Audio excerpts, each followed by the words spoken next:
एक बार की बात है, एक ज्ञानी पंडित गौतम बुद्ध के प्रवचन सुनने आया करता था। वह पंडित उनकी बातों से सहमत था। वह मानता था कि बुद्ध एक ज्ञानी पुरुष हैं। एक बार बुद्ध ध्यान की मुद्रा में बैठे थे।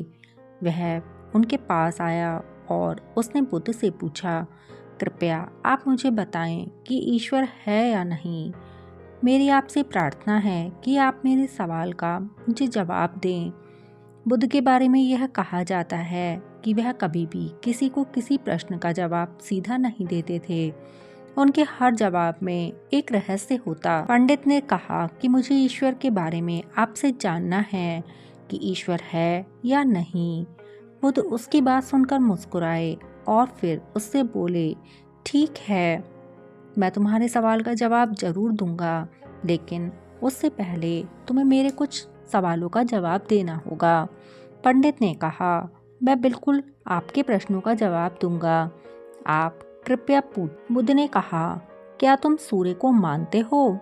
पंडित ने बुद्ध की तरफ देखा और कहा, यह किस तरह का प्रश्न है?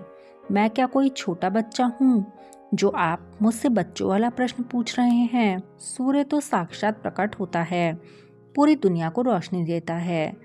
धरती पर रहने वाले हर जीव को सूर्य से ही ऊर्जा प्राप्त होती है। सूर्य रोज देखते हैं सब लोग। बुद्ध ने उससे कहा, ईश्वर के होने के बारे में प्रश्न कहाँ से आया?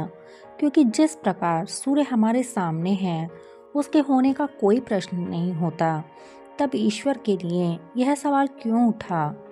ईश्वर को मानने की क्या आवश्यकता है? इसका मतलब तो यह हुआ कि आपके मन में कहीं ना कहीं ईश्वर के प्रति संदेह है, क्योंकि ईश्वर सूर्य की तरह आपके सामने नहीं है।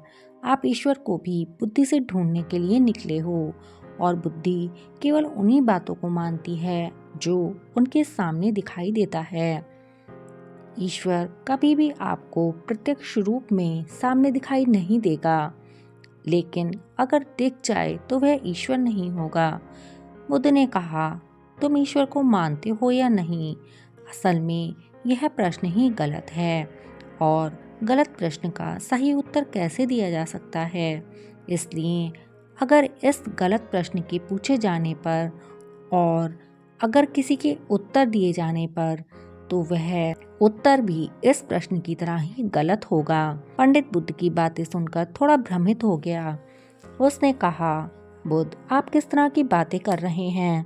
मुझे कुछ समझ नहीं आ रहा। बुद्ध ने कहा, अगर मैं तुम्हें सीधे शब्दों में बताऊं तो इसका मतलब यह है कि ईश्वर को माना नहीं बल्कि जाना जा सकता है। अगर तुम मुझसे यह प्रश्न करते हो कि ईश्वर को जानना चाहता हूँ, तो मैं तुम्हारी मदद कर सकता था, और जिस दिन तुम ईश्वर को जान जाओगे, उस ईश्वर की व्याख्या तुम सीधे कभी नहीं कर पाओगे। तुम अपना अनुभव कभी किसी को नहीं दे सकते हो, लेकिन किसी को अनुभव कराने में सहायता जरूर कर सकते हो। मित्रों, बुद्ध के जीवन की कितनी कहानियाँ किस्से आपने सुने होंगे, और वहाँ देखा होगा कि बुद्ध ने कभी भी ईश्वर के बारे में स्पष्ट कभी नहीं कहा। इसकी वजह से कई बार लोगों ने बुद्ध के ऊपर उंगलियां भी उठाईं। लोगों ने यह तक कहा कि बुद्ध कुछ नहीं जानते, क्योंकि बुद्ध इस तरह के प्रश्नों का उत्तर कभी भी सीधी तरह नहीं देते थे।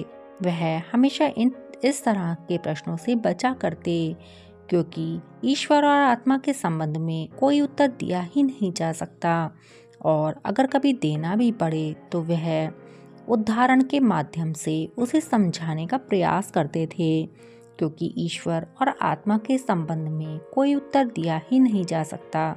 यह संभव नहीं है।